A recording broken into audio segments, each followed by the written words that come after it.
We've told you about it multiple times, but here's another reminder. It is the speed.com onboard pass. Keyword is Porsche. All you've got to do is go to speed.com. It's Speed Onboard Pass presented by Porsche. You can get more at speed.com, the American Le Mans Series section. We've got dramas for the Oak LMP2 prototype. Up at turn 3. It's where Dindo Capello had his dramas yesterday. Patrice Lafargue behind the wheel once again. We saw some drama under caution when he almost lost, or did lose it, kind of, right in front of Rocky in the hybrid machine. So these are 3 gentlemen drivers being coached by the fastest driver on the Oak team, Matthew LaHaye, who's here this weekend helping these guys out. They typically run a 2-car operation over in Europe at the ALMS Championship and also at Le Mans, of course. And we should say they won the LMP2 class at Silverstones with a different driver lineup, no disrespect, but it's a quick car. It's a quick car and a good outfit. What I loved at Le Mans this year, they were sponsored by Mazda France, running a Judd engine with one of the Renault supported drivers, Jens Roos. I'm like, how do you pull that one off? Political mastery, that's what it was. Here's the replay. We're just going to catch the end of it. So did he. Oh, he spins on the inch. Yeah, it's coming out of 3. Sped back across to the right-hand side of the road, but it's very light tap. He might have got away with that one. Don't think it pulled on the rear wing, which is critical with those tires. Top of the screen, take a look. There's the end of it there.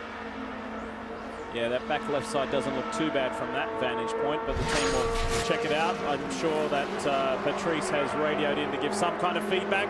Look at this, the Dyson car. The Lola is trying to push through it. There was heavy traffic there, and that was good driving by Guy Smith, a Le Mans 24 winner in his own right. He goes around the Frenchman and gets the Lola Mazda in some clear air. Smith is currently running 2nd in class, 6th overall. Dyson Racing, the defending champions here at Petit in the P2 class from last year. Young Ben Devlin, who's seen his first action of the year in the 37 car this weekend, was teamed with Marino Franchitti and Butch Leitzinger. But a bit of a strange race, as we can all recall. Heavy rain, and the car was quick that weekend, that was for sure. And a lot of the people, when they look at the results of last year's race, they say, yeah, they are the official results, but we wanted to complete it. We wanted to go the whole distance. We wanted to do the 1,000 miles or 10 hours. As the Audi dives down on the inside, car 9. And Andre Lotterer trying to make his way through, and he has improved to 12th overall. Here's a good talking point. Captain America is behind the wheel. The 37 is John Field, 55-year-old John Field, who perhaps looks fitter than he has ever been. And he is so determined to do well at this event. The team, Intersport, has won the class here and is an ALMS class winning, a championship winning team. And John is just pleased and really wants to get this engine package running consistently. We need to get to Chris Neville in a moment. I'm going to tell you a story about his massive Sebring crash after this. But Chris, take it away. Well, you guys were just talking about Ben Devlin with Dyson. Well, this weekend he's helping out Intersport. You guys running great right now, 4th overall. But Ben, you and I spoke earlier before the race. Fuel issues this weekend, hurting the motor yesterday. You guys having to tone it back today. Tell everybody at home what you've been dealing with. Yeah, well, it's obviously we've been here all week testing, and one of the things, the car's been going great, and then next minute we're having some engine issues, and he just appeared, and we're not sure what it was. But now meeting with the series, the way the fuel's being mixed, it's like baking a cake. The mixture changes very slightly, and it can really upset our engine. So I think what's happened with the new fuel that we've got, it's actually burning a little bit warmer. It's causing a little bit more trouble. The pistons are expanding a little bit more and causing some spark plug problems. So I think that's why we've lost the motor in practice. But hopefully we've got it sussed today. So touch wood, we're going to have a great run now. Well, it looks like you guys are having a good run now. It's been almost a year since you've been behind the wheel. How hard was it to knock the rust off? It wasn't too bad, but it was great. It was nice to pick things back up, jump back in that seat again, get your adrenaline pumping, you can't beat it, so fantastic. Well, this team has shown so much speed throughout the year, but they just haven't been able to finish a lot of these races, so nice to see them running so deep into this one. And to translate what Ben Devlin said, here's Calvin Fish. He says basically we're understanding what the problem is when he said sussed. That's an English. Oh, 77 car, the Magnus Racing Porsche on debut here in ALMS. Ryan Eversley is behind the wheel, local driver. He lives just up the road. In fact, he's Andy Lally's roommate. And he is he got hip checked there. Yeah, I believe it's turn 1. And he's asking for help. He's not not going anywhere. That thing is pretty much beached. We understand that he may have done it by himself. Here we see, yeah, just got in too deep there. But turn 6, isn't it? Turn 6, yeah. Saw the incline in the background. Thought it was the elevation change in turn 1, but it is turn 6. And that's a shame because that car was running 3rd in class. 4th full course yellow. And it's the 54 Black Swan Porsche over the TRG 63, and this car here has just lost 3rd place in class. That's going to hurt. What a shame. These sports car fans have been treated to a wonderful day, and we're not even halfway. So much more to come from Road Atlanta.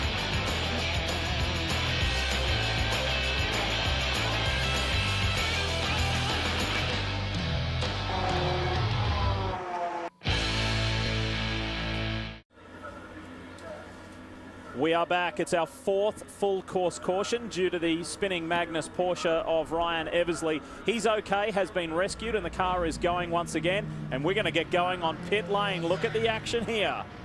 Let's see what happens. Remember, on the last round of pit stops, they went to the rear bodywork on Dindo Capello's car. Cost them about 20 seconds, cost them the lead. Chris is in Peugeot. Well, Anthony Davidson already in pit lane. We're also waiting for the 08 car to come in, but obviously that car a bit further back in the pack because of that contact that Stefan Sarazin had with Dindo Capello out on the racetrack. But we're going to do, look like we are doing a driver change on the 07 car, and looks like we're going to do a driver change. Pedro Lami's going to get behind the wheel of the 08 car. Looking back at the Audi, it looks like Dindo Capello getting out of that car. I think that is... Yep, that's Tom Christensen getting behind the wheel of the 7 car. So lots of action down here. We're going to see if the 07 can try and stay out in front of the 7 Audi. The Audi is down. The Peugeot is still up in the air. Audi is going to beat Peugeot out of pit lane.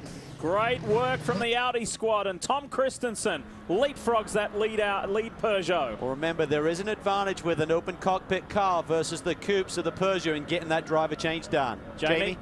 Our championship leaders in the prototype class leading P2 right now. Highcroft Racing also on pit road. They did do a driver change. David Brabham out of the car. Marino Franchitti in. Fuel and 4 new tires. He is out and underway. And this has been a very interesting year for Marino Franchitti.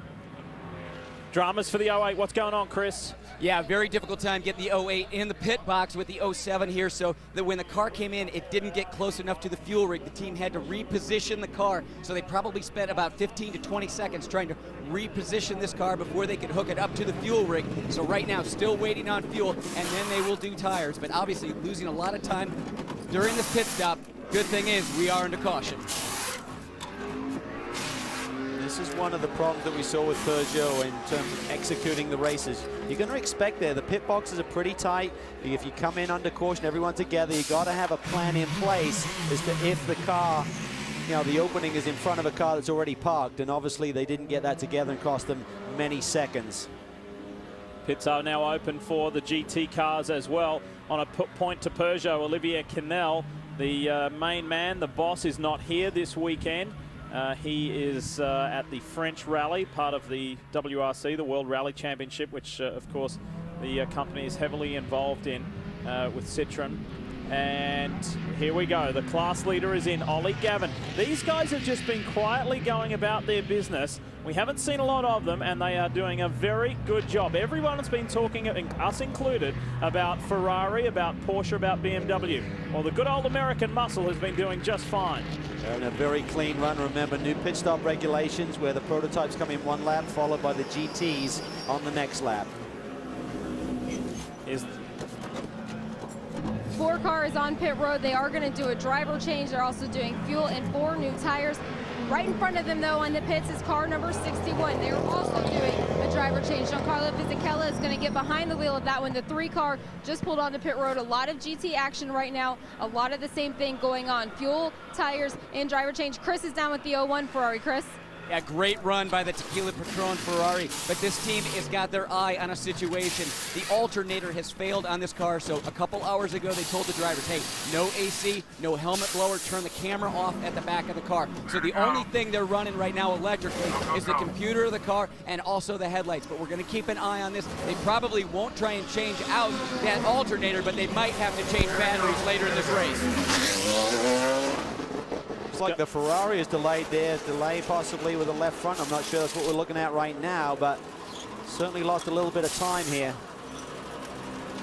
Oh, they're on the hose. There you can see it. The air jack has pinched the hose. Jamie? Well, Calvin, the team worked for a while trying to pull that hose off. They eventually had to use the second air gun to complete the tire change. They couldn't get the other air gun around the side of the car, so they did lose some valuable time in pit lane. The 4 cars beat them out of the pits by a substantial amount of time. But luckily for them, they are under caution right now. Unbelievable the little things that can trip you up during the course of a pit stop. We saw a Corvette earlier this year, and now we saw it just there with Ferrari. But as early in the game, so they can recover from that little snafu, may have cost them a little bit of track position. So the field will reshuffle. We will tell you the revised order once we get back to racing. But for now, while we're under caution, let's put this Patron team, ESM, in the spotlight. Well, you know, fortunately with Patron, we've been green for quite a while. And, you know, we use recycled glass on our bottles, and our boxes are all recycled paper and stuff like that. So, you know, believe it or not, there was a big plan to come to American Le Mans. It wasn't like, you know, Scott and I had a conversation and he said, hey, let's go run the American Le Mans, will you sponsor me there? You know, there was a lot of thought process into how everything was going to tie into a company standpoint for Patron and what was going to be best for Patron. And part of that was that this series was on the cutting edge of technology, and it was on the cutting edge of, you know, being green. And, you know, I think it's an important aspect of this series. So not only is the car's livery black and green, but the team and the main man from Tequila Patron think green, which is always pleasing to hear. Cal, just doing some numbers, taking a look at this, we're already at lap 170 in the books. We're still shy of 4 hours, and race distance at 394. We can wave the checkered flag. This has been a cracking pace. It really has, and without these couple of lengthy yellows, we'd really be storming because the track conditions are perfect. Very fast pace here that the diesel-powered cars are running, which is obviously going to affect how long this race runs in terms of how fast the leading cars can get to that checkered flag. Speaking of leading cars, Anthony Davidson was the man out front. Let's hear from him. And he's looking pretty fresh after that stint. Anthony, great run there. You're keeping it out in front of the Audi, but those guys, they're really hounding you. I'm glad I look fresh. I don't feel like it. It's really hot in there. But yeah, it was a good stint. Lots of safety cars for me, which is kind of cool because it gives the driver a breather, time to get your head back and really think about what you're going to do next. Pretty tough with Stefan, our teammate, and Capello behind in the Audi on the second of the restarts for me. And it was a good kind of ebb and flow battle with me and Capello, and yeah, it was feeling pretty good though. The car was good. Hold on, we got to get Alex Wirtz over here for a second. He's up here in the boots. Alex, can you come over here for a second? Just while we've got these two drivers standing next to each other, we just need to show you the height difference between these two. Like you With and me, this Steph. height difference, how difficult is it? Okay. We need to squeeze in a quick break, and we will be back. When we come back, we'll go racing. We are within 1 lap of going back to green in Petit Le Mans, powered by Mazda 2 and Mr. Le Mans. 8-time winner Tom Christensen leads the field. In car number 7, the Audi R15 Plus. Marc Genet, Ferrari reserve and test driver, is second. Pedro Lamy is third. And car number 9 is in. Andre Lotterer, the youngster who was behind the wheel when it crashed, steps out. He has made up for that error. He's caught up very, very well. And Benoit Treluyer is now sliding in for his stint. We'll come back to these guys in a moment. For now, how do the boys at Corvette feel, Jamie? They've been going well. They have, and they do have big smiles on their face. Oliver, Gavin, you were just telling me how the race was. Tell everybody else, how was the action? Exciting. You know, it was just action-packed. You're all the time on your game, trying to find the right route through the traffic. Also trying to mind out for the Peugeots and the Audis. I got hit by a Peugeot once, which is pretty usual, it seems, for us Corvette guys. And then I had some contact with the Robertson car where I was going through the chicane. I just couldn't stop, and I think it was Andrea, and it was just a misunderstanding, but we were all both okay. And then there was bits and pieces throughout the rest of the run. A good race with Mick Asano in the Ferrari and the Ricci team, as always. They're bang on it, and you know, I think it's going to be a race between us all the way to the end. But there's so much to happen still, so we're not even into the darkness yet. So we'll keep pushing. Everybody here at Corvette Racing is fully pumped for this. You know, it's our last race this year, and we haven't had a huge amount of luck this year, so we're hoping, fingers crossed, this is our day. Well, not only are you looking for your first one of the season, but Corvette in general is looking for the first one of the season. How much pressure is on you? Well, there's always pressure to succeed. There's always pressure to succeed, and you know, yes, okay, it hasn't been a fantastic season for us, but you know, we're focused on this one race, and we're just hoping to get this good result. And everybody's working extremely well here. The pit stops have been very good. All the fuel and the tyres and everything else we've been doing. The chassis does need a little bit of work on it, but you know, we're going to get there. We have a big test program through the winter, so we'll see. Good luck. And Emmanuel Collard has taken over the wheel of the number 4 leading GT2, who is an outright Petit Le Mans winner himself. Meanwhile, Tom Christensen, who has not raced here in a long time, leads this field to green and is being very cautious around the TRG car. You can see that there. He looked to the inside, still wasn't sure. You just get a sense, if you think the driver is unaware that you are there, you don't want to take that risk. So Tom wisely thought better of it, probably gave up a good couple of seconds there in terms of the cornering speed and the exit speed between 5 and 6. So he certainly had his marching orders. It has not been a smooth week for TK. He hasn't raced here at Petit since 2002, and guess what? He won it back then, but in the early laps of a test session last weekend, he took the car off the road, just straddled one of those curves and damaged the monocoque enough that it had to be changed. He's pretty excited. He's going to go to the football tomorrow. He is. Big buddy of Morton Anderson, who's the place kicker for the Atlanta team here. So they're having a pretty strong season. They're looking good, and he's going to go down on the field. He just wants to see how big those football players really are. What do you mean the Atlanta team? The Atlanta Falcons. We both live in this town. Come on. I know they're not your team. Are you still being loyal to Chicago? A little bit. They're looking pretty good too, I tell you what. The 07 behind the wheel now is Marc Genet, the very likable Spaniard, is still pushing hard.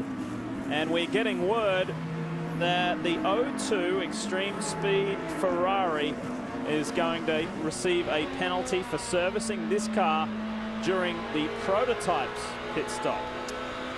Well, the only thing I can suggest, the team are very aware of the rules. Maybe the amount of work that they did, they felt that, you know, they'd more than make up for it with a stop and hold penalty. That could be the only reason why they'd be doing that. Guy Cosmo is behind the wheel. Guy was the fastest in the GT2 ranks earlier this week in night practice, so he had a very good round. To Jamie, what do you have, Jamie? Well, I'm standing by with Sasha Mawson. It's been a tough day at the office for you today, Sasha. First the misfire and then the contact. What happened out there? After the restart, I turned into the inside. I passed 2 GT cars on the inside. And then suddenly one of the G cars moved over and hit me completely on the side. Front and rear rims were both broken. I couldn't do anything. It was so quick that it happened. There was no more room for me to go, so that was it. Now, we've enjoyed watching the team really grow and mesh together all season long. You drove with them early in the year, and now you're back. What changes do you see? Well, it's tough now to say many good things. At the moment, we have the quickest 7-cylinder engine on the track, but I think it's not a plan to do like this. But the team react really well, and the Porsche engine lasts so far. I think we broke the record for 7 cylinders running at one time. This is now already like 4 hours into the race. I don't know exactly how much, and I just hope it keeps on running till the end. Tough day, but we're still happy to see you guys out there. One of the stellar partnerships reunited here, Lee, this weekend. He and Lucas Luhr drafted in. Remember, Greg Pickett had that massive crash at Mid-Ohio. So they've been rotating a bunch of the Porsche work drivers in. Lucas Luhr is currently contracted with Audi, but there's a good affiliation between Porsche and Audi in terms of learning their drivers between the 2 respective camps. And here we see them. Lucas, a 4-time champ. 3 of those with Sasha, 2 in GT, 1 in LMP2 in 06. And these 2 guys actually debuted this RS Spider at Mazda Raceway Laguna Seca back in 05, and of course took it to victory. So that was really the start of a tremendous tenure with this Porsche P2 car. You always think about great partnerships, don't you, like Johnny O'Connell and Ron Fellows, as we see some Corvettes on screen. JJ Lato and Johnny Herbert, Alan McNish, Dindo Capello, Sasha Masson and Lucas Luhr are right up there in that league as multi-time series champions and Petit Le Mans. And look at this, we got the 3-car in front. Antonio Garcia has got by the sister Corvette. This is good stuff. Well, Garcia is a rocket ship in one of these cars. As soon as Corvette tested him, they recognized the fact that he was the man they wanted. He got beaten by him when he drove for Aston Martin at Le Mans, and they said, why not get him and put him in one of our cars? So Garcia on Collard, this is what it looked like. How did he execute the move? Down the back straight away. Just dives it to the inside a little bit later on the brakes with the tires not fully up to temp after a recent restart. Just gets the job done. Third in class is Scott Sharp. Keep an eye out for him. There it is. There's the Extreme Speed Tequila Patron Ferrari in the 01. Then Giancarlo Fisichella in the 61. Then Patrick Long. That's what the top 5 looks like in GT2. It's every bit as good as we thought it would be. There you see the Patron car flash through, followed by Giancarlo Fisichella, or Fishy Fella as we like to call him, then Pat Long. They're executing. Remember, they need 70% to clinch this driver championship, then the gloves are off. They're going to go for a win here today. They need to keep doing what they're doing. Pat Long cannot afford to get mixed up in any aggravation. He can't afford to go fender to fender with that Ferrari in front of him. He just needs to keep doing what they're doing. Keep it close to the lead. Look at this pressure on here. This is Fisichella really starting to put the heat on Scott Sharp. They climb the hill out of one. Both Calvin and I spoke with Fissy yesterday, and boy, he's enjoying life away from Formula One. He is still the official test driver and reserve driver. I know I said that about Marc Genet, but when Fissy can't be at the track, Marc Genet goes to every Formula One event and vice versa. But he's loving being in sports cars. He is. He loves the relaxed atmosphere, and he really feels he's now getting confident in one of these GT2 machines. They're a totally different animal to a Formula One car. And you can take the best F1 driver in the world, put him in another category. He's not immediately going to go to the front, but right now, Fizzy has shown his speed. He was the fastest of the racing guys in this morning's warm-up, but there's no love lost between Scott Sharp and Fisichella. Fisichella put a pretty harsh move on Ed Brown at Mid-Ohio earlier this year, turfed the 02 car into the fence, and Scott Sharp was furious after seeing that and went up to Fizzy and had words with him. Incidentally, the BMW M3 you can see there in the picture just at the bottom of the screen there is not for position. It's not in the mix. That is the number 90 car. The next BMW you should be looking for is the 92. Dirk Werner is currently running 6th in class ahead of Jimmy Bruni. Well, that manufacturer's battle is still going to be tight because neither the Porsche or the BMW are having the type of day that's going to put them in a race-winning position right now. Top Porsche is 5th, Pat Long. Top BMW is 6th. And that's really a question of whoever finishes in front of the other is going to win that manufacturer's battle, and what goes along with that is the team championship as well. Remember the margin in team and manufacturer championship in GT2. We told you at the top of the show, it's 1 point.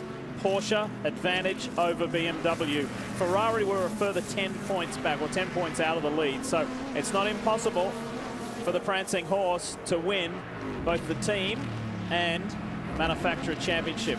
We've got a long, long way to go. 180 of 394 laps. And away from the TV or computer, you can sync up with live scoring from the American Le Mans Series with mobile timing for your BlackBerry or smartphone. Browse scoring.americanlemans.com/M to stay in the know wherever you go. For iPhone users, remember you can get the official Series iPhone app through the iTunes Store. I know that many of you can't watch the entire thing, so let's bring you up to speed. At the start of the race, Peugeot's got off to a flying start, but Alan McNish in that lead outing, look at them there, he was looking racy, so racy that it put a great move on Frank Montagny very early on, around the outside, down through the S's, and that is why Alan McNish is Alan McNish. That's the kind of thing he does. When the Peugeot got its tyres up to temp and Montagny got his confidence back, he put a move on Alan. Here we see a 23 crash there. Bill Sweedler getting it wrong, coming down through 11. Major damage to the Alex Job machine. Then the 6 cars had drama all day long with a misfire. And then they had some accident damage a little bit later in the event as well. You heard Sasha Masson say there, and look at this up front. The 62 of the villain, Villander. He gets in to one of the Ford GTs, and then a penalty because of this went the 90s way. Shane Lewis got pushed off the road and beached. Dirk Mueller there just using a little bit more of the road than he really needed, and then later in the race, Joey Hand jumps in. Starter problems cost them many laps. They eventually take it back to the transporter, but they're back on track now. Then Dave Murray came down on Marco Werner. This could have been a whole lot worse. Dave did serve a stop-and-go penalty because of that. And then Mika Salo had an anxious moment here. Down into turn 10A. He did a little bit of dirt tracking, grass tracking, right front flat. He was able, and in a very good position, to get it back to pit road. Yeah, ideal spot there. And then we see the traffic really being a factor here as McNish takes advantage there, has the momentum, takes a position away from the Peugeot. Speaking of Audi, take a look at this. Andre Lotter, a smash. Hit that leading edge of the curb with the middle of his car, whole front end torn apart, and lost 15 laps.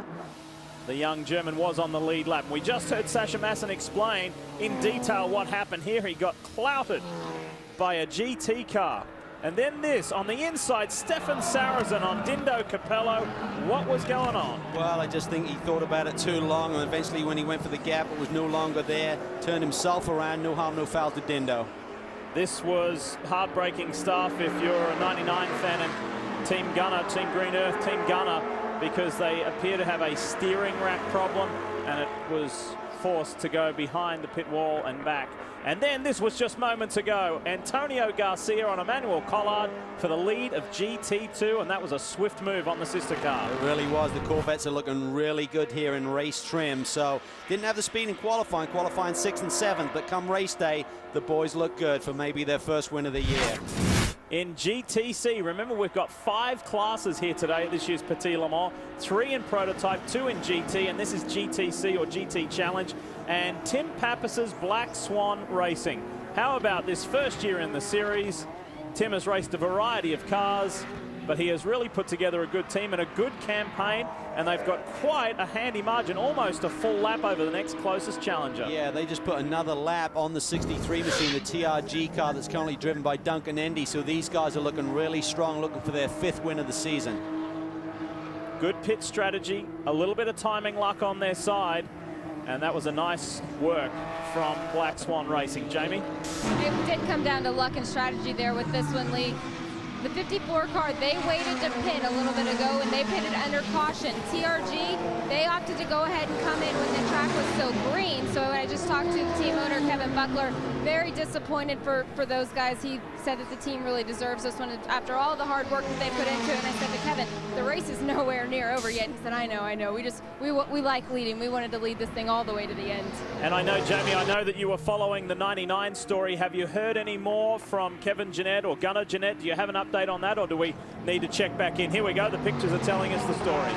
Yeah, they are still working on that car, Lee. As we suggested, any steering rack issue is just a nightmare. It's absolutely buried inside of these monocoques, and to get to it, you know, there's a limit to how many hands you can have in there at the same time. Problems with the 5 machine, the Radical. How bad is this that's for a shame. Peter Dempsey? Peter Dempsey, young Irish driver, really trying to make his move into the professional ranks. Finished 2nd in the Star Mazda Championship last year, 3rd the year before. A real rising star, has tremendous talent, and Ian Dawson gave him a shot here this weekend. Let's have a look at what happened to Peter Dempsey and his Nissan-powered Radical.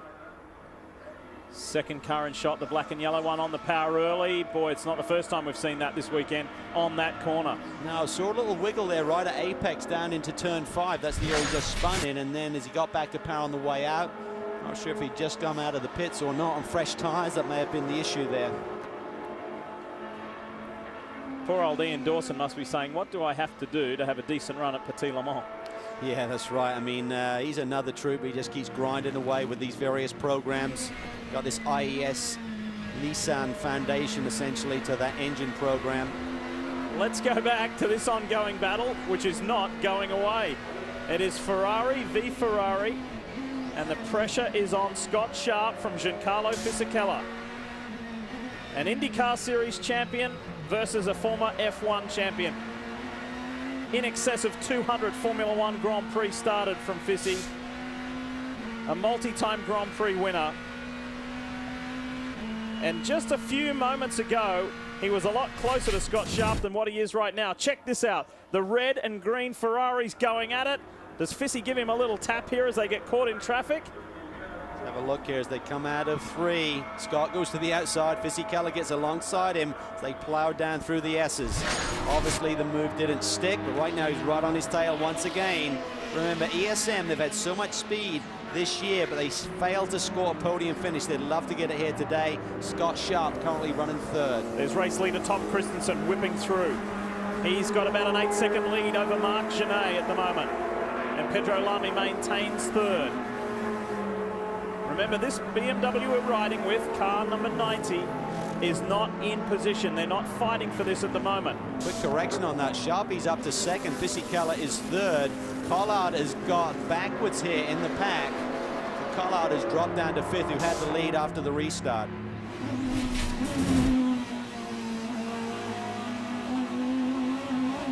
Whoa, whoa, whoa, oh, that tells us the story. Yeah.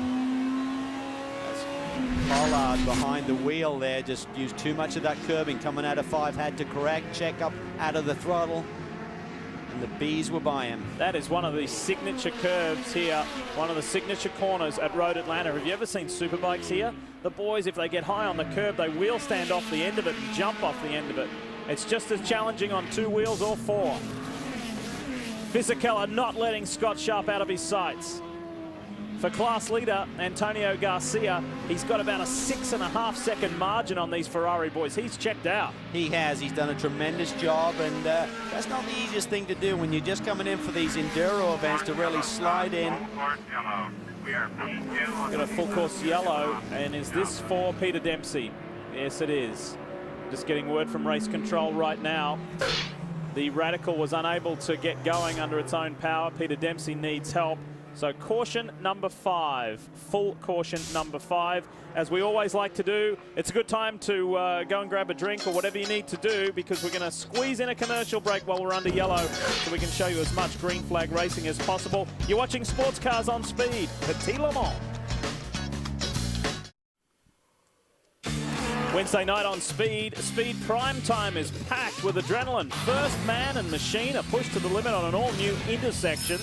Have you seen that yet? You should check it out. And at 10, Jason Britton stunts Denver on an all-new Stealth Rider. That is action on Wednesday at 8, only on Speed.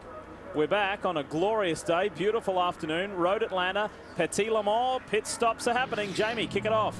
First to pit road is the number 7 Audi of Tom Christensen. Tom Christensen will stay behind the wheel of the car. They're doing fuel right now. The team is ready with 4 new tires. Talking to Dr. Ulrich earlier in the weekend, he said, we go at it all the time. This is competition in its purest form. You're never going to hear anybody here say that we had a top 10 car today. We win or we lose. But also on pit road right now, their biggest competition, Peugeot. Chris Neville.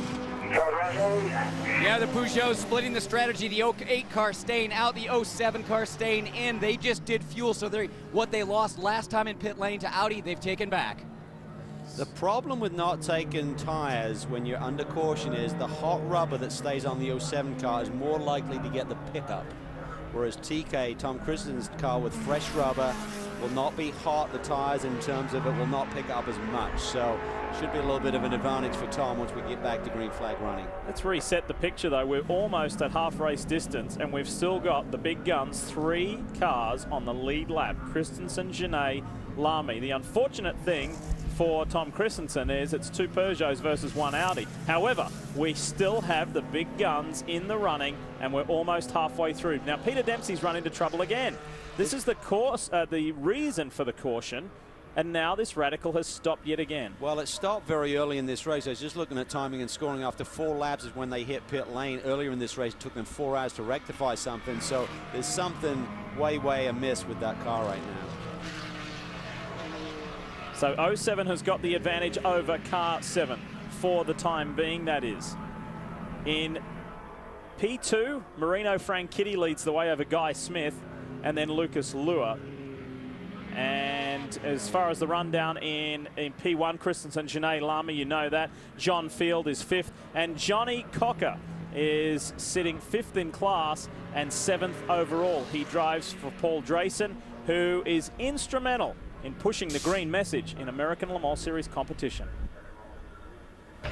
The changes to our planet that are being caused by global warming are making life more difficult for some of the species that we share this great Earth with. Scientists are worried that if we allow global average temperatures to rise by more than 2 degrees C, then we'll lose something like 20% of all species which we have on planet Earth. So we've really got to work hard to understand how we can use science and technology to reduce the impact that we have as humans. Key to this is the fuels that we use. So we're testing here in the American Le Mans series a new second-generation bioethanol fuel. It's made from waste wood, so therefore doesn't require any removal of the rainforests. It can be used from waste biomass, and this fuel, being renewable, enables us to test its efficiency in our racing engines to really get an understanding of the economy that you can get from the improvements in this fuel. It's another example of how the technology which makes us go faster in racing can be used to make you go further with your fuel and do so in a way which is sustainable in the long term. Keep our planet good for all of us. Lord Paul Drayson there is very passionate about that on a personal level. He did it at a governmental level when he was in the part of the British Parliament, and it's what he and Dale White like to call their flex fuel motor, the V10 powered Judd. It's capable of racing on both E10 bioethanol and second generation cellulosic E85. This weekend it's running the E85. Yeah, and when they went over to Europe and ran at Silverstone, they ran on the E10s. That's a lot of work for the crews. They have to change the fuel cell. When you're running the E85, you get 110 litres like they're running here today. It's only 90 when you're running the regular fuel over in Europe, so it's a lot of work for that team. Isn't Road Atlanta just a picture today? Super weather and an enormous crowd. What a weekend it's been. The weather wasn't on our side earlier this week, don't get us wrong. There were plenty of wet sessions, but it's all looking good now. And the superpowers in sports car racing are going head to head. Peugeot v Audi, it's far from done.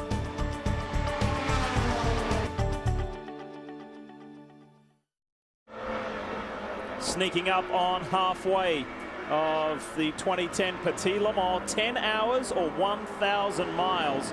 And part not only of Petit Le Mans, but the American Le Mans series is the Michelin Green X Challenge, which encourages teams to prove that they have the most fuel efficient and fastest car with leaving the least environmental impact. And there you saw the prototype top three, and in GT, the number 61 Risi Competizione Ferrari F430 leads the way over the BMW and the Corvette C6R. And it's constantly changing as the race goes on. That's why we update you throughout the show. Dorsey Schrader is back. Dorsey, do you like what you've seen so far? I love this place. This is the best race. The next page, if they show it on the Green Challenge, my motor coach is on that page there. 62, the second Risi Ferrari on pit road. This is Tony Villander behind the wheel, who's had an eventful race, to say the least. Word from race control, we've got an additional lap under the safety car. I'm not sure. We've got to wait for the timing and scoring to cycle, but I think they may have got the 62 car back on the GT lead lap. We'll have to wait and see how it cycles out, but I believe that's why we're seeing those guys pit now by waiting. The other car that is on the lead lap in GT2 is the 92 BMW M3 for BMW Rahal Letterman Racing, and that is a key storyline as we watch this LMPC car get serviced, the second Intersport car. And it's a key point because BMW is in the race for the championship as far as manufacturers and teams, up against Flying Lizard and Porsche. The two German greats really fighting it out in that manufacturer standings in GT2. So that's one of our ongoing storylines. Remember, championships on the line here. Drivers, manufacturers, and teams. There is the 92. Fisichella will lead the GT field back to green. He elected to take no tires during their pit stop, so they leapfrogged around the Corvettes who took fuel and tires. So there's a lot of strategy playing out here as track position is always key. This is a very interesting trio here. Bill Auberlen, hugely experienced and synonymous with BMW, with Tommy Milner and Dirk Werner. We'll talk more about that, but let's get an update while we're under caution with Chris Neville. Chris? Yeah, guys, just going back to those GT stops, the 45. Miscue we typically don't see with that team. Typically they are perfect with pit stops. They typically go up against the best, the Corvette guys, all the time, and a lot of times beat them, but they dropped the car a little bit too early before they got the left rear tire on, so the car hit the ground pretty hard. They had to get it back up in the air to get that tire on, but still, even with that, they did get out in front of the 01 car, so they picked up a position. The main problem with the 01 car is we saw the door latch issue the last time it was in pit lane. Once again, dealing with that door latch, the driver's side door. It's just not staying tight, so the team spent a little bit of time there trying to fix that latch. You know, I see the mistakes being made on pit lane, or penalties, etc. It just shows you how hard those guys are working on pit lane to try to get that car in and out service. I mean, you can pretty much say that the Corvette team started this whole thing. They realized way back when that, you know, the pit stops are going to really make the difference when things are as tight as they are on the racetrack. If you can make up 2 seconds now on a pit stop, you know, that is huge. Then comes these penalties. You know, a stop and go, like you said, Calvin, and then a 20-second or 30-second or whatever. You really have to have your game. And I think, you know, BMW, the Rahal Letterman team, they have been superb. They're really getting the fuel in the car very quickly, try and run the shortest length possible on the hose from the refueling rig to the car. They're having their refueler chase the car as it comes into its stop. It's just a second here and there, but it makes a world of difference. When you're all piling in together, if you can gain 2 seconds, suddenly you can gain 3 or 4 spots in pit lane. A second on the racetrack is 12 positions, 15 positions sometimes. You can't make up 2 seconds driving without doing more damage. It underscores that sports car, endurance sports car racing is a team sport, and the human element really comes into play. We go back to racing, and Pedro Lamy has a nice advantage as we go back to green. Look at Tom Christensen trying to push his way through, and that's the sister Audi as well. Benoit Trelier, as he navigates traffic very effectively. Well, it looks like TK has got around that Peugeot, so that's a factor right there. Remember, Lamy didn't pit. Oh, Tom Christensen. Very close there with that GTC car, but Christensen, he took tires. Remember, the Peugeot he just passed did not. And remember, in the driver's meeting, Bub Barfield said, if there's a prototype incident and the GT car goes spinning off, I'm going to pull you in and you're going to sit there. Tom Christensen said, no, I don't want any part of that, thank you. And you've seen it on 2 occasions in the last 10 minutes that Tom is being very, very cautious around GT traffic. And that's good heads-up driving. Well, that's the reason he's won 8 Le Mans, because he really knows how to execute one of these long-distance races. I mean, it's all math when you think about it. The lap 10 is what it is. You can't do much about it. Much a 10th here, 10th there. These penalties, on the other hand, are minutes. They're laps. You can't make it up. You have got to avoid penalties at all costs. Inside here on one of the level 5, that's the 55, and he does get by very effectively. No problems there. It's just such a factor, isn't it? Navigating the traffic effectively, being decisive. Look at Genet there being very conservative as well. That's the LMPC leader, Mark Wilkins, who's jumped aboard one of Scott Tucker's machine. His 3rd outing with the level 5 team, and he's had 2 wins so far, so the perfect record, winning at Sebring and also at Mazda Raceway Laguna Seca, now in his 3rd stint with his team this year. Isn't that a good run for the young Canadian who's really starting to build his sports car racing resume? That is impressive stuff. Talking about traffic, Dorse, I asked reigning champion David Brabham about it a couple of days ago, and he said, you don't have too much time to think. You must be decisive, and you can't second guess your decision. You've just got to go with it. And you need to know how this racetrack works. I mean, I drove 1,000,000 miles around this place. You need to know where you can and where you can't execute passes. I mean, if you catch a guy on the exit of 3 and you look down at the S's and there's 3 cars down there, you better back off, because there's nowhere to go with that pass if you make it. It's a low percentage move.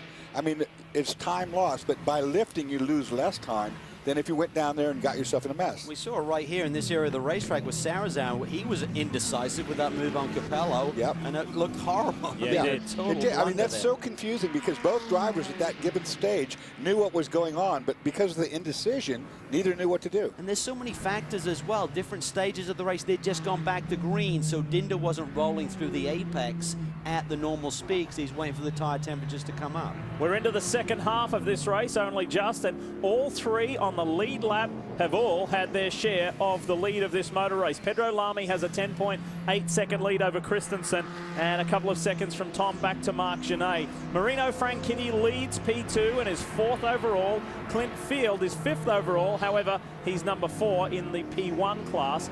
Then it is Chris Dyson, who is 2nd in P2. Paul Drayson is 7th overall, but he's 5th in P1. Then Lucas Luer, Benoit Trelier has got the 2nd Audi up to 9th position, and then Mark Wilkins, who leads LMPC. As far as GT2, it's Giancarlo Fisichella over Patrick Long. Ferrari over Porsche over Corvette. In position 3, it's Emmanuel Collard. Let's ride with Fissy for a moment.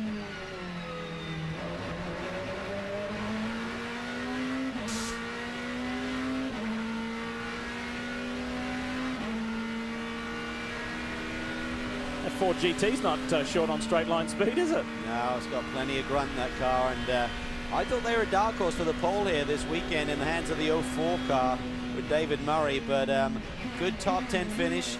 Nonetheless, would be a good result for that team, and you get a nice draft down this long straightaway, Dorsey. Probably going to pick up a couple of miles an hour if you got it in the perfect slot. Absolutely, you can. Even, you know, the prototype car even opens some air up. It's not as much as a sedan or GT or a bigger body car would do.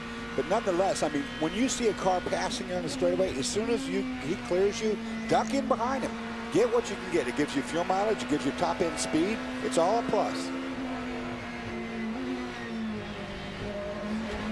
Isn't this just an amazing circuit with the elevation change? And when you look at circuits on a global basis, Herman Tilke, the Formula One track designer, has come under a lot of criticism for making these homogenized circuits. Do you know what? Alex Wirtz, the Works Peugeot driver, was telling us the other day. He said, Herman Tilke is a good friend of mine and I'll always defend him. But do you know what I've done? I've actually encouraged Herman Tilke to come to America and visit circuits like Road America, like Road Atlanta, where we are today, before he builds the Formula One track in Austin, Texas. This circuit, Road America, like you just said, Mosport, these are the circuits that made us want to become race car drivers, not some little rinky-dink 30-mile-an-hour corner circuit. This thing gets your hackles up. I mean, it makes you, just makes you really feel good. At the end of the day, you're happy to be alive. You use the natural terrain to build. It's like building a golf course that's got a lot of elevation change. If the architect is given the right piece of property, then you can do it.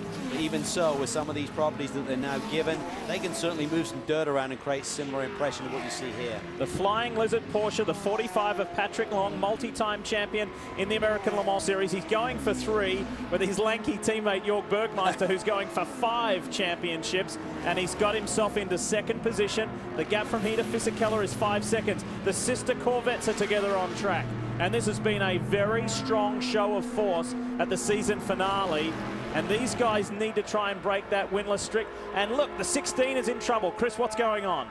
And not a good day for the Dyson Group. They started out so strong this week, lots of speed from that car. But earlier in this event, they had some electrical issues. That's why they went down about a lap and a half. They had to reset the computer.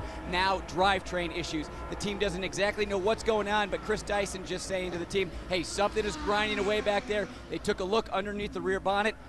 They don't know what it is, so they decide, let's just push it back to the truck and see if we can figure out there. Yeah.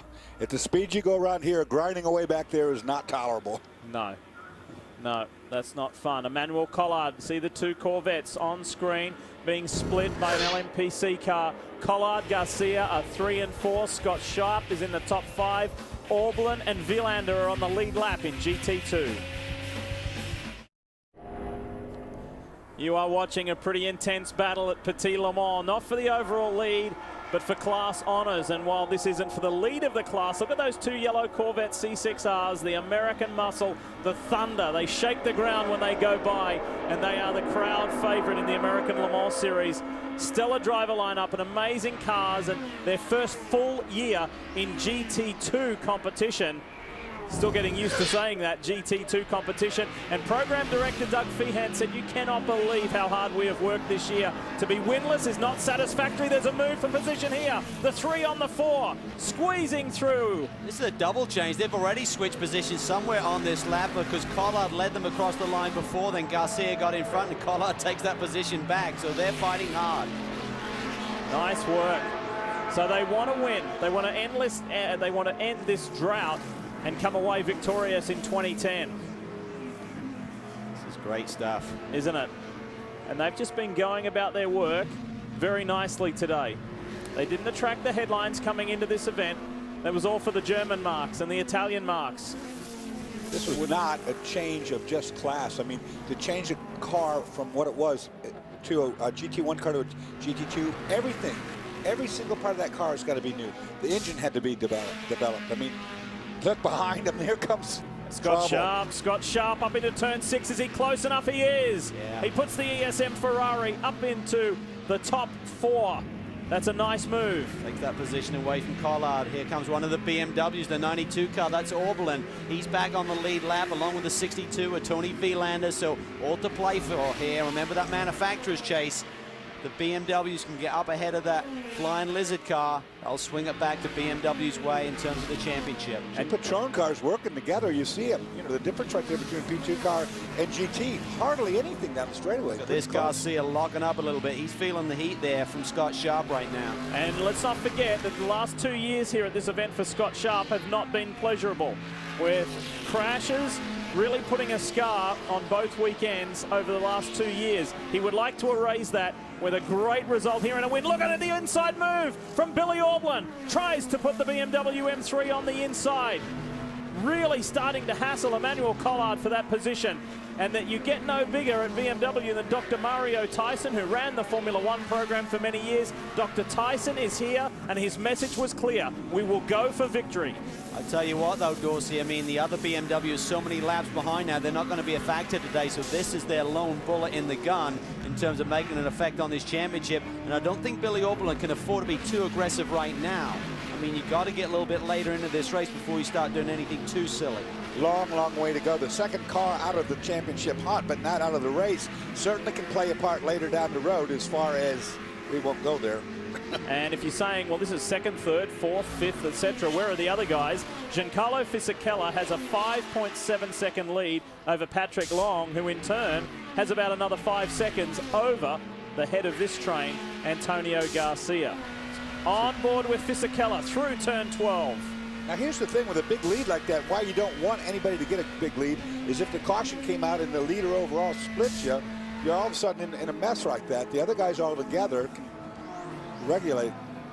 There's the gap, 1 to 2, 2 to 3, and then it's tied side by Oberlin. side. There he comes. Oberlin obviously gets a great run down the hill there through turn 12. He looked the lap before, sets him up even better this time. He takes that position away, so Oberlin moves up to 5th. Oberlin in a GT BMW. Does anything sound more at home? No. Talk about the Corvettes having their driver lineup switched around. Well, BMW did it in the off-season. Of course, Bill Oberlin drove with Joey Hand last year. They had that win at Road America. They just wanted to twist things up a little bit. They split the two guys who've been best friends for many years and teammates for many years. And I think this really had a good effect. And think about, for the young guys who drive with Billy Oberlin, Dirk Werner and Tommy Milner. Tommy Milner was literally a kid when Bill Oberlin was driving for his father, Tom Milner, at PTG with the previous era of M3s. And he said, for me, to have my name on the car with Bill Oberlin, it's a thrill for myself, my sister, who works for my dad, and our whole family. He said, this is really something special for us and for me personally as a driver. Full car falling back behind these guys. Now looks in trouble. I don't know if something's wrong with that car or not, but it's certainly not on the same pace as the others. Watch the 62 car. Tony Wieland has been turning some very fast laps, about the same speed as the leader. A couple of laps ago, he was down at the 120.7, which is what Fisichella ran on his previous lap to this one. So Ricci Ferrari's dipping down into the 120 range. That is a very strong race pace. Don't feel like you're losing touch. Nothing's changed up front. It's still Pedro Lamy with a 6.5-second lead over Tom Christensen. Peugeot over Audi. Then Genet a couple of seconds further back. Marino Franchitti for the Franchitti, the Highcroft Racing team, is in 4th overall, first in P2. Where you see the 4-car falling back in the GT ranks. Just spoke with the team. They said they're trying to sort out that problem right now. They're not 100% sure what is causing it. They think it could be a tire issue, but they're not certain. So they're talking to the driver. They're looking at the data, trying to sort out this thing. If something happened, you remember he dropped the 2 right-hand wheels off, Dorse, coming over the curb there at turn 5 and got a little bit loose, got a little bit ragged. You know, if it was a tire issue, they'd see it already on telemetry, but I doubt it. Now, those are pretty sturdy cars as far as that goes. You know what could be playing a factor here, or it will be shortly, is going to be the sun and the fact that you're driving into it. Oh, look at this. Collard closes the door on Vilander. Saw him coming. and just narrowed down that entry. That was awfully close. Tony has to lock it up momentarily. And Orbeland's got a run here on Scott Sharp. Look at the BMW. Watch the white car. Another good run. This is where Orbeland made a move they before. almost touched. It's going to go down into turn 1. This is for top 3 you're talking about. And through goes Billy Orbeland. Scott Sharp has to let him go, and Scott Sharp is not one of the easiest drivers to make that pass. And meanwhile, look at this. Tom Christensen trying to thread his way through as he's chasing after Pedro Lamy, the overall leader in the Peugeot. Oh, by making that tight, though, Scott Sharp almost caused a really big accident on that front straightaway. You don't dare do that on the front straightaway at the end of it. I take that back, Billy Orbeland. That was for 4th. It's Fisichella, Long, Garcia, and now Bill Orbeland. So that's how it runs at the moment. You see the second of the Peugeots, Marc Genet. He's not that far away from Tom Christensen. This is why Tom is trying to thread his way through this GT traffic and not lose too much time. Vilander through. Look at the damage on the front of that F430. As we've said many times, the farewell drive for the 430 in the American Le Mans Series, certainly for Risi Competizione and Extreme Speed. Check this out, the move from Orbeland on Scott Sharp. And Scott just almost caused a big accident by trying to be defensive about it. Yeah, he came across, but it was too late to make the full block, but he wanted to make Bill think about it. But guess what? Bill is in an aggressive mood right now. He wants to get this car right up in the top of the pack. Here's your rundown. Lamy, Christensen, Genet, Franchitti, Clint Field, 5, Drayson, 6, Trellier, 7, Lucas Luer, 8, Mark Wilkins leading LMPC and 9th overall. Bert Frizzell is in the top 10, 2nd in LMPC. That LMPC championship at this stage is looking good for Scott Tucker, isn't it? It really is, because he's been in both of those cars today. We need to check to see if he's done his minimum 50 laps to score points in either one of those cars. And now we go on board with the 55 car, Mark Wilkins. He's been running some really good, consistent laps in the 117, 118 range. That is really good stuff. Stretching out a little bit on the sister car, the 95 right now. But I'm sure they're being given... Oh, trouble here. Well, this is the 99 car that's been repaired. Had some steering rack issues, so I wonder if there's further drama. Sounds like he may have had a quick spin. Yeah, I was about to say, I saw a lot of the red clay dust reminiscent of Road Atlanta, which means somebody's been off. Has that steering issue been totally rectified, Dorsey? Oh, trouble. Well, so part of the bottom now, you see it there, just the jab rock about ready to come out of there. It's been ripped loose. That's put there to rub on. Let's see what happened here. Oh, he is lucky. Very lucky boy. So lucky. Gosh. That was a rough ride, though, across the top of that curbing down there. Listen up, listen to this.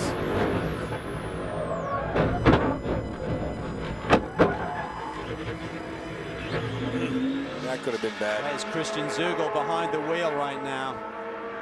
They're going to bring that car in. They saw that piece of jab rock underneath the car. That's a pretty dangerous element to be flopping around there. That bring that in and have them fix it. That car could have so easily caught an edge on that curbing and gone over. That is a very lucky escape for Christian Zugel. And good driving by Jacques Nicolet, who was right behind him as well, who took evasive action. Jab rock's gone. It's found its way to someplace on the racetrack. And that stuff is put underneath there to rub on. That's a rub block, if you will, but it's a very, very dense, hard piece of wood. See if he turns into pit lane here. I'm sure the team will want to check it out just for safety It's reasons. still there, yeah. It's on the left see side. it under the left side, Dorsey. Yeah, they need to come in there and look at what damage. That was a big, rough ride across that curb sideways. If that thing gets under one of those front wheels, he's going to have zero steering capability, and that's really, really dangerous stuff. So Zugel is safely back to the team's pit box. Meanwhile, there's 18 seconds covering the top 3 after nearly 5 hours of racing. Isn't that magnificent? Jamie, tell us more about what you see. Well, Christian Zugel just pulled the car to a stop. The crew's walking around and taking a look at it. We have it up on the jack right now. Crew guys crawling in underneath to take a look. Can't see a whole lot right now. Everything, it looks like all the damage is underneath the car, so the crew guys are going to take a look at this, but I'll keep you posted. Thanks for that, Jamie. And if these guys haven't worked hard enough. And a quick update too that Antonio Garcia has got Pat Long for 2nd in class. Another reminder that you can become a follower of the American Le Mans Series on Twitter. You can get the latest news and post your own comments. You can also find the series at ALMS Notes. Check it out or try the series official Facebook page at facebook.com/ALMS.official. We're going to squeeze in a quick break. When we come back on the other side of this, Brian Till will be back. Continue to enjoy Petit Le Mans here on Speed.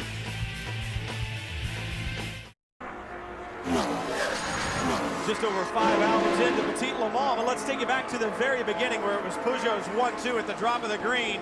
They roared into turn 1, but speaking of roaring, Alan McNish feeling racy today, tries to put the move on in the early going around Montigny on the outside of turn 4 and flashes down through the S's. That was heady stuff at Montigny. Once he gets some tire temp, immediately responds, takes the position back from Alan. And then problems for the Team Cytosport muscle milk car, the Porsche, the RS Spider, some type of an electrical gremlin, only running on 7 cylinders, even to this point today. Their problems continued on pit road. Let's go to GT, the 62 Tony Vilander. The villain is what Lee Diffie called him earlier. Roughing up David Murray a little bit there, but look at this action in GT. It wasn't the only roughing up, as you see right there. Shane Lewis got roughed up, sent the 88 out. Bob Barfield broke both those cars that were the offending cars in for a stop-and-go 60-second penalty. But when the BMW did the driver change, Joey Hand took over. The car would not restart. They had to take him back to the garage, back to the paddock area, in effect, lengthy repairs. Then problems for Mika Salo, the right front tire down. Thought it might have been suspension, but no, just the right front tire. Unable to turn into turn 10A and B. Luckily, he was right there at pit end, and look at this action down the front straightaway. Well, it's all about momentum. You see it. We're talking about the traffic all day long. The Peugeot gets balked a little bit. McNish was through in a hurry. Oh, and then look at this. Big problems for the Audi team. Over the curb, we've seen this problem throughout the weekend. You get an Audi up on the curb, it's going to rip the bottom out, and that's exactly what happened. Andre Lauderer devastated there. Then some more drama for the number 6 car. Sasha Masson got into one of the GTC machines, broke the wheel on the left front. You see that's not spinning around, and also flattened the left rear. And then take a look at this. Right after the restart, Dindo Capello said, no, not here, not now. Moment of indecision right there. That was a wreck that could have been avoidable. It just was very awkward. And then problems in the LMP Championship, LMP Challenge Championship, I should say. Gunnar Jeanette, who came into the weekend tied with Scott Tucker, was having a great run. Steering rack issues. That car had to go behind the wall. Anytime you've got to get into the steering rack on a prototype, it's going to be a lengthy repair. But look at this great battle, not only in GT2, but amongst teammates, as well as the 3 leapfrogs to the front. And then on the pit stops, 61, the Risi Competizione Ferrari out in front. Yeah, not taking tires there, so shorten the pit stop. And then you see the 45 getting around Garcia for second. Good stuff for the Porsche. It's good to see them back on and up to speed, but man, for Christian Zugel, talk about speed. He didn't want nearly as much of it right there. You get the left side tires off on the way into 12. It was a big ride, and quite honestly, he's a very lucky man, and very lucky that no one was behind him as well. So Zugel now has come to pit road, and I think they've gotten that car repaired, Jamie. Well, Brian, they got him to pit road, but there is nothing repaired. Actually, what they've done is made the car a handful. It's going to be like this the rest of the race unless they have to go back to the garage. What the guys had to do is pull off the right-hand side of the under tray on the car, so the balance of the car is going to be completely thrown off. I talked to Gunnar Jeanette, and he said, oh, that thing is going to be a handful when I get back in. Yeah, that with no bottom on the one side, that side of the car is going to have tremendous lift. It's going to be ugly. I would not do that decision. I would fix it. TK, Tom Christensen out in front right now, but in hot pursuit, Mark Genet right behind him, understanding the 16, the Dyson Racing entry, having a problem. Will be interesting to see if they can get back on track. The word from pit lane, not good right now. They're done for the day, actually. They cannot fix whatever the problem was or is in the 16, so they are officially out. Dyson was saying some type of a driveline issue is what he thought when he radioed it in. Coming to the pits, Tom Christensen still leading, but now this is where the traffic comes into play. One of the things that you were just talking about a little while ago, Calvin, was controlling the traffic in front of you and behind you, slowing up your competitors so you can get the run off the corner. TK, an expert at this. Yeah, he's really done a masterful job here today. We saw it a little while ago in the break with Genet right behind him, and Tom just parked the car coming down into turn 5 to allow a GTC car to get through there, and he just accelerated off the corner without being blocked. So he's really using his rear view mirrors at the same time as looking forward, Dorsey. and reading this traffic. If you're in the second place car and you see some back markers up ahead, you back away so you can get the run. If you're in the lead car and you see the guy behind you got the run, you just park him. And that's what Christensen did. And these are the leaders right now, because Pedro Lamy stopped just 3 laps ago for fuel. And so these now guys assume the lead. So Christensen leads from Marc Genet second in the 07 Peugeot. And that's not dirty driving. That is smart driving. That's just reading the race. And watch it right here. You've got the 8 in front, the Drayson Racing entry. Again. TK slows up a little bit at the entry to get the run off, but so did Genet. Will he have a run on Christensen? Well, they still got to deal with the 8 car, don't they? That's just it when it's a GTC car. Oh, look at that. Genet had to hit the anchors there, Dorsey. And what it does, it throws all the aero balance to the front, and immediately the rear got twitchy on him in the entry to 6. And that's what I was talking about with the 8 car. You know, they weren't both cleanly by it, and they have to deal with it. You can see how bad these cars get loose when you put them in an unbalanced situation like that. Drayson behind the wheel of the number 8 right now, and he didn't do anything wrong. Holding his line started to turn in. Genet thought, well, I'm going to go, but we saw that same thing earlier, did we not? Indecision, you got to make the move. If you're going to do it, do it. If you're not, don't even put yourself in the position to get in trouble. Well, I think he had committed to it and then realized there was no gap to go for and just hits the brakes even harder right there. Just got really twitchy.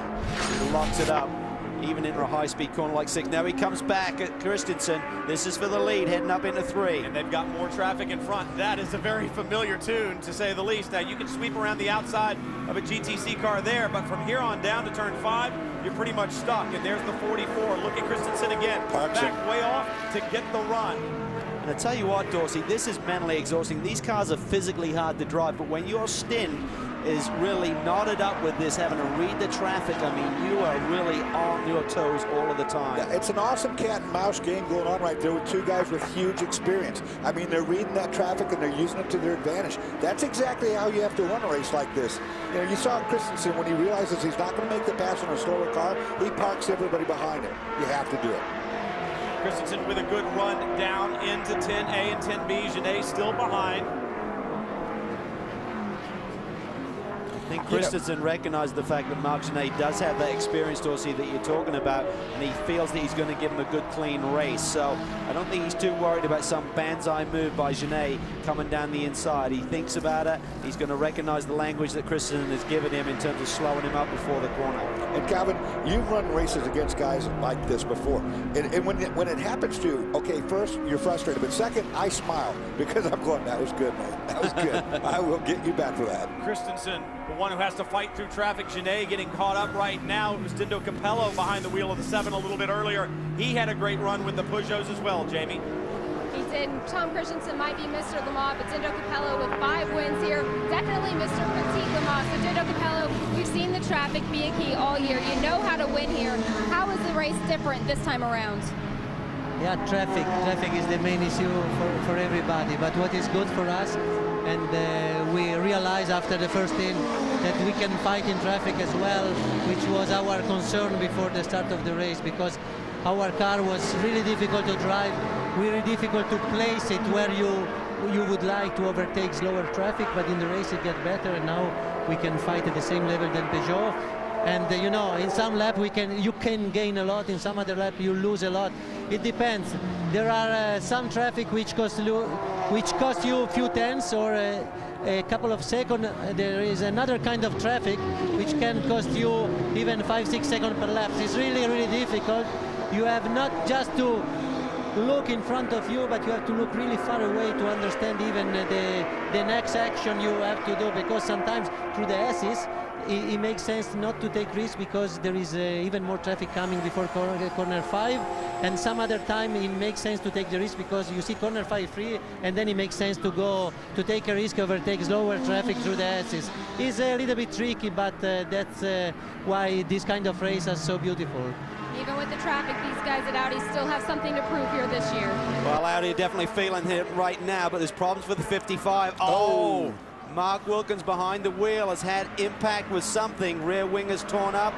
This is one of Scott Tucker's championship possibilities having drama. Looks like the front was traffic full involved. course caution with this one.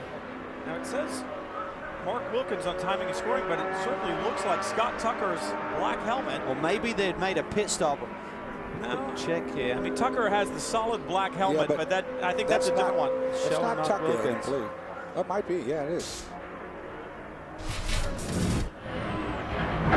Wow. Ooh.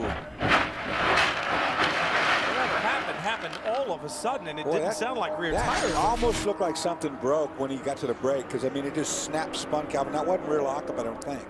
It didn't sound like rear lockup. You didn't see anything that sounded like that, but at any rate, it brings out another full course caution problem for the level 5 55 entry. It looks like Mark Wilkins behind the wheel right now. That's why Scott Tucker always brings 2 bullets for the gun. Right now, Tom Christensen leads overall over Marc Genet and Pedro Lamy. Those Peugeots in hot pursuit. The fans that have gathered by the thousands are seeing a great one from here at Petit Le Mans, the 13th annual running of this fantastic event. We'll be back with more live coverage right here, only on Speed.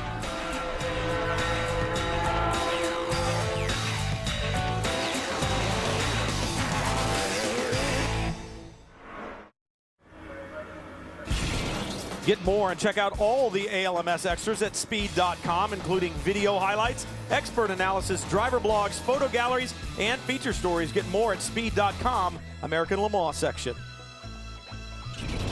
Under full course caution from here at Petit Le Mans. Mark Wilkins out of the car. He and Scott Tucker both wearing that solid black helmet now, so a little bit confusing as to who was in it, but indeed it was Mark Wilkins, and that was still a very strange event. I know we were all talking during the break.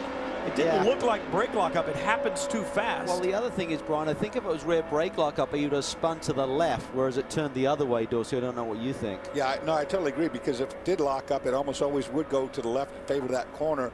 This, when he hit the brake, just completely snapped. Now, look at the corner workers trying to move it. Now, it's hit the wall, so, I mean, we know that there's damage done, but I think something at the back of the car locked up, like a brake rotor, either broke or possibly a caliper or something. I mean, something went bad when he hit that brake pedal. There you go. Just listen.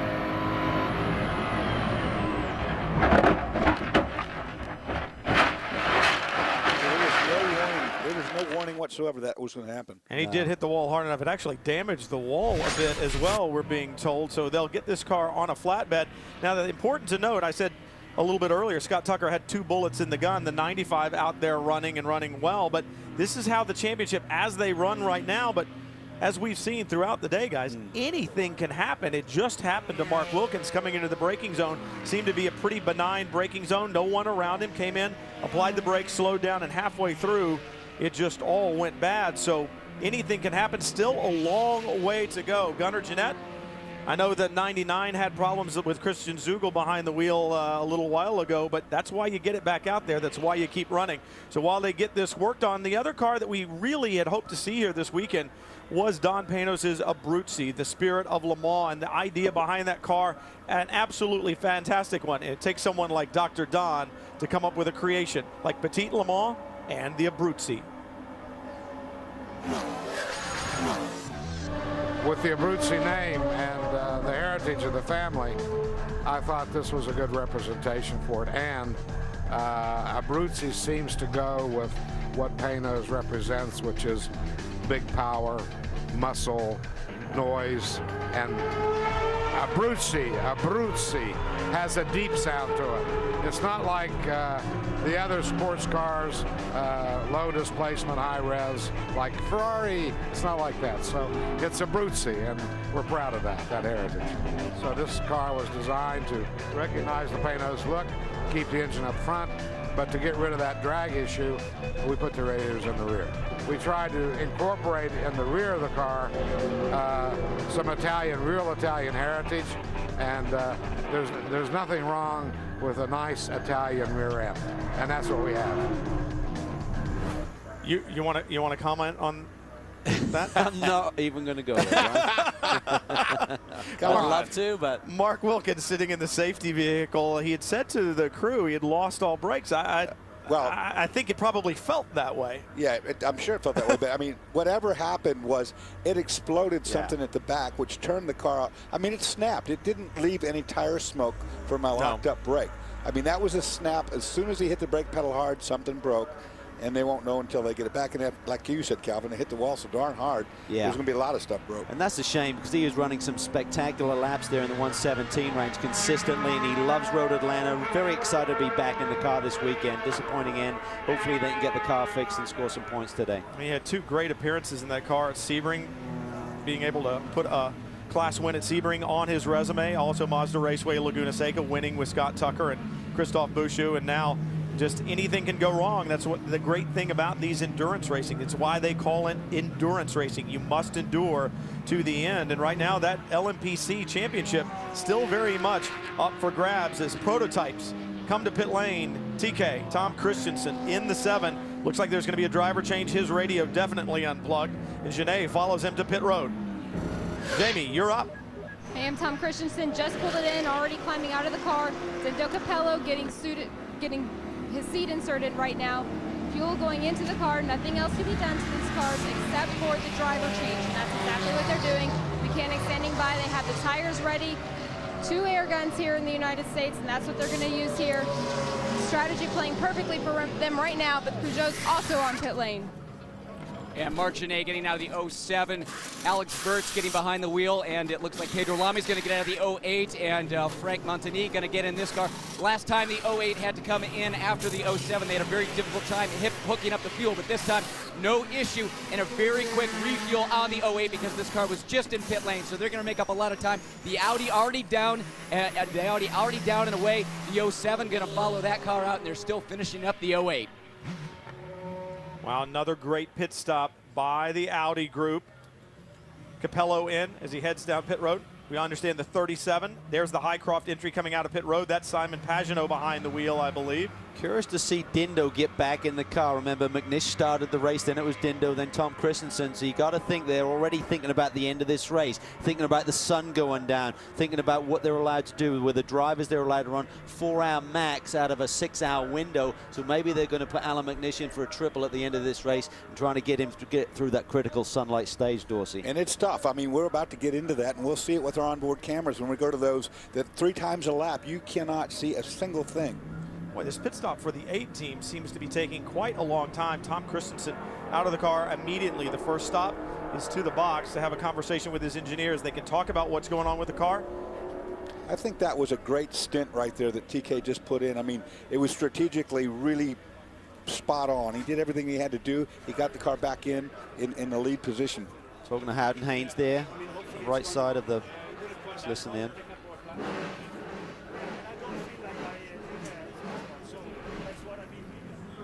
Tom just giving the engineers the information, and they have got some of the best in the business. Well, behind this pace car, it's certainly not our first one. I think it was about 6-7 pace laps. We should do a hats off to the corner crews here who have done a great job of getting this race. We've got a very near record pace because these guys are cleaning up these messes really well. Well, Tom Christensen just stepped from the fight. Jamie Howe has grabbed him.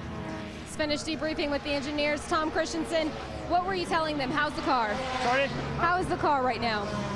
The car is good. The car is really good, but unfortunately, when I'm in the sweet spot, I was able to pull away and get a good gap. But suddenly I start to get vibration, a lot of vibration developing on the front axle. We will see now. It might just be a lot of pickup on the tires, which causing it. It seems to be the front axle, and I don't feel I locked up any time. So we'll see what it is. The most important is that he will get an okay out there, that Dindo would say the car is fine again. Because when it's in the sweet spot, we can attack and we can go fast. But when you can't hardly see the corners, when the vibration is there, it's tough. And I think I had a good battle with a car just behind me, but I enjoyed it, and I hope he enjoyed it too. It was a good fight. I just hope that we can bring the car back to how it was in the beginning of my stints, and I'm sure we will. It's been a while since you've raced at Petit Le Mans. You haven't raced since 2002. You happy to be back? Oh, it's wonderful to be back, and it's what a challenging track. And with all these cars out there, it's every lap is a new challenge and it's a new adventure, and you really got to stick with it. And hey, we want to go see if we can go all the way. So far, we have really enjoyed the battle with all the others, but particularly Peugeot. We have too, and we hopefully will see more of it as the night continues. Thank you.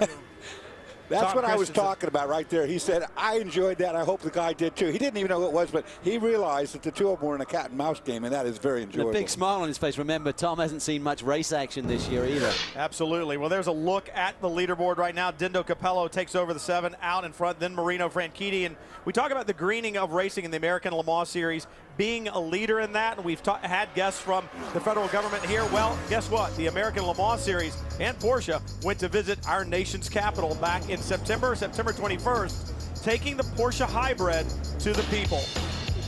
Patrick Long on hand to explain not only racing, but this new style of racing, the hybrid that we've seen on the street for a while, but now on the racetrack. It is Patrick's words telling people that, hey, it's not just about saving fuel, but we can have fun while we do it. Porsche in the American Le Mans Series in Washington, D.C. The American Le Mans Series, world-class drivers, premier road courses, and cutting-edge technology. Born in France in 1923, with the first running of the 24 Hours of Le Mans, the American Le Mans Series is the glory and the grueling reality of world-class sports car racing. Drivers from around the world strut their speed, skill, and endurance. 4 separate classes racing on the track at the same time. It is the chain that connects the new and the faithful sports car fans of an extraordinary racing tradition. This is the American Le Mans Series. Beautiful weather, a great crowd, and we are fortunate enough to have Dr. Don Panos, who is the founder and chairman, Panos Motorsports Group, the American Le Mans Series, sitting in here with us. And welcome, Dr. Don. It's always great to see you. Thanks, Brian. It's great to be here. You and Dorsey and the whole crew. So you got your order for weather in this year, obviously, ahead of the one last year. Well, I have to be truthful. I did weather last year. It was my wife's this year. She gets all the credit. Hey, I said this earlier in the broadcast. I've been coming here since 1970. This crowd you got is amazing. I mean, this is a full-on like it used to be. We have to cut down some trees to find more space.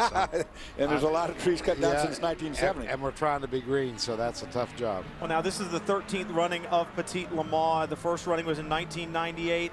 Tell the folks at home, how many years ahead of time was the plan at least created in your brain? How long was it in the works before we ever even got to 98's running? Well, I could tell you a long story, but I'll tell you the truth.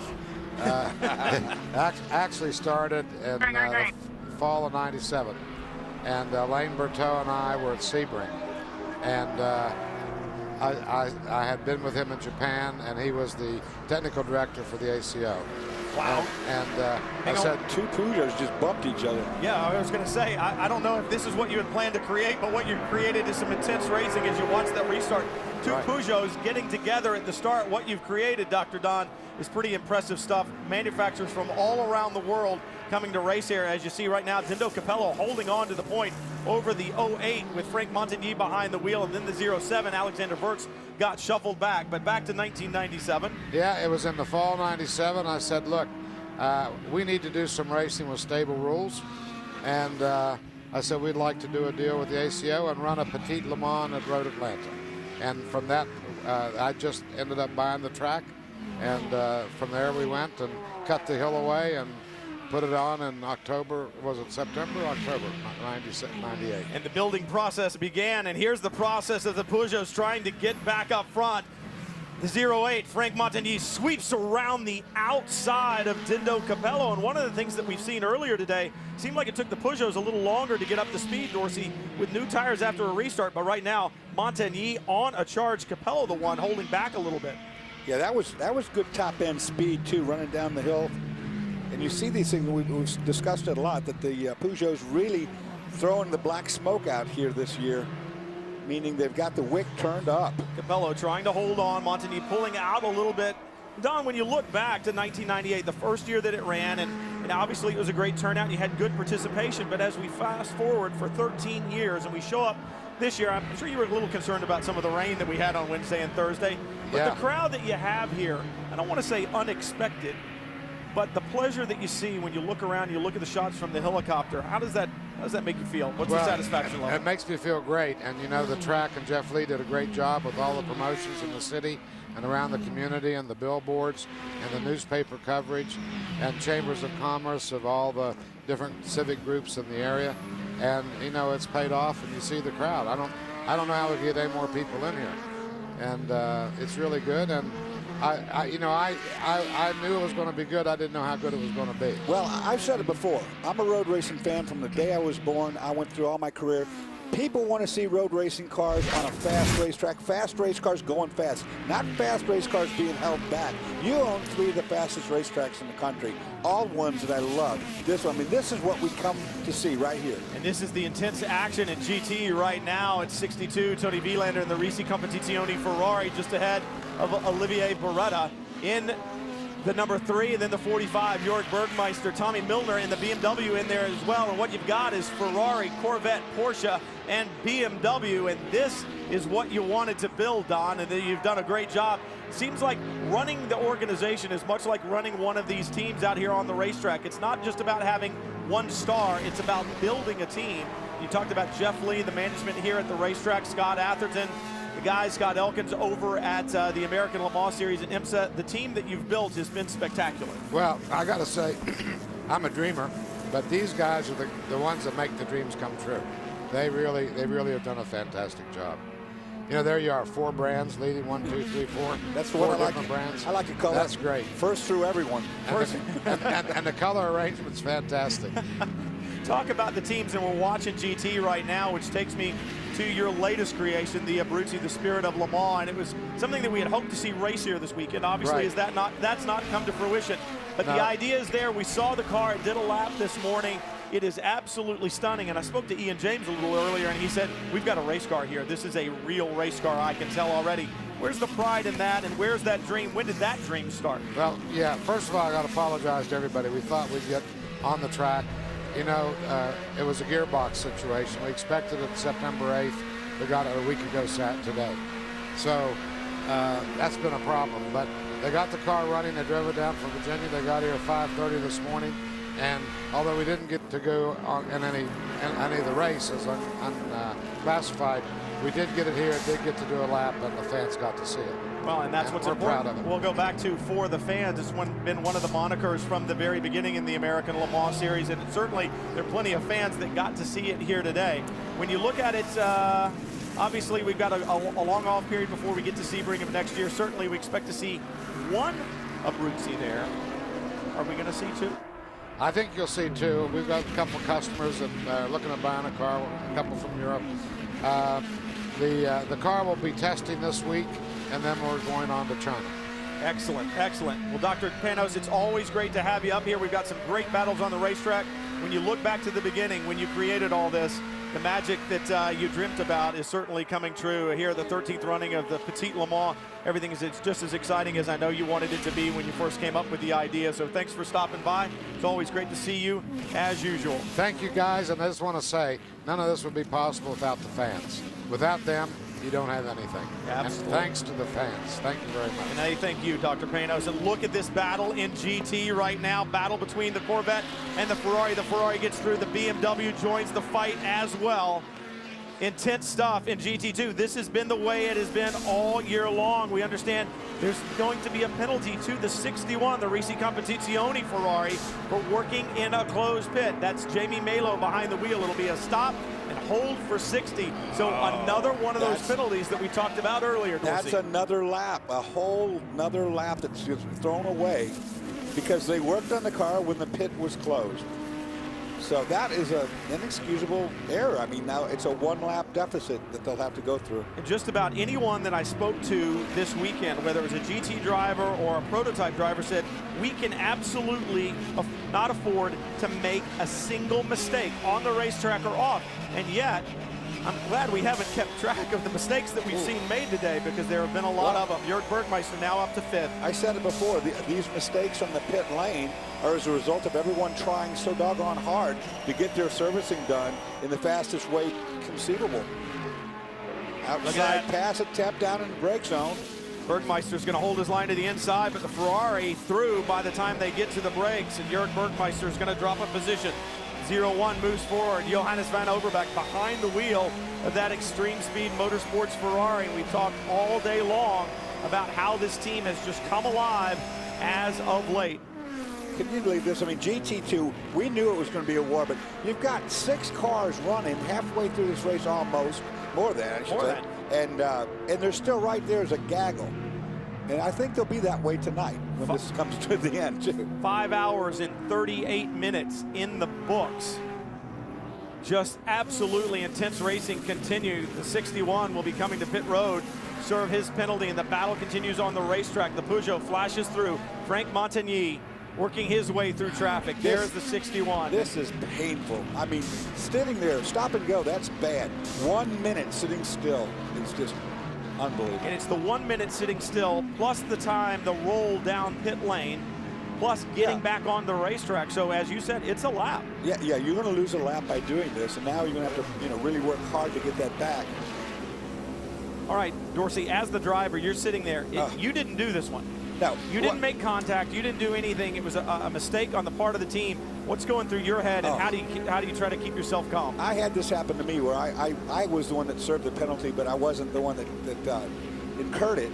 And you're right about one thing. You got to sit there and talk to yourself. And somebody should be talking to the driver right now, saying, just calm down. We'll get it back. But don't try to do it on the racetrack. Don't go out there and try to outrun everybody to get it back, or you just have more problems. And you can see the emotion on the part of Jamie Malo, sitting there hitting his hand on the steering wheel going, come on, man, let me go. It's time. And for the driver to sit there for 60 seconds, it must feel like forever. You sit there and you get mad, and you're going to sit there and get mad and pop the clutch and rev the engine up and burn the tires, and you'll break something doing that. We'll take a look and show what happened. I mean, the pit light is on. When the pit is closed, you see the light right there, right in front of you. Means don't come in the pits.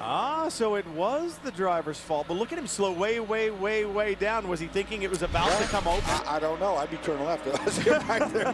If you're going to err there, you'd rather err on the side of being safe. And instead, they erred on the wrong side. They came to pit road, and that's what cost them so dearly. But the battle in GT2 continues. There's so many things that you got to be cognizant of, that all these different rules on the pits, all these different rules getting in and out of the pits, and all you want to do as a race car driver is race. The Michelin Green X Challenge, we've spoken about that earlier. Remember, it's a vital manufacturer competition within each of the 2010 American Le Mans Series races, and it rewards the greenest prototype and GT team at each event. The race car that goes the farthest, the fastest, and with the smallest environmental impact will register the best score. Follow the competition throughout the season at AmericanLeMans.com. The 13th running of Petit Le Mans continues, and we've said it before, but we'll say it again. We've got a long way to go.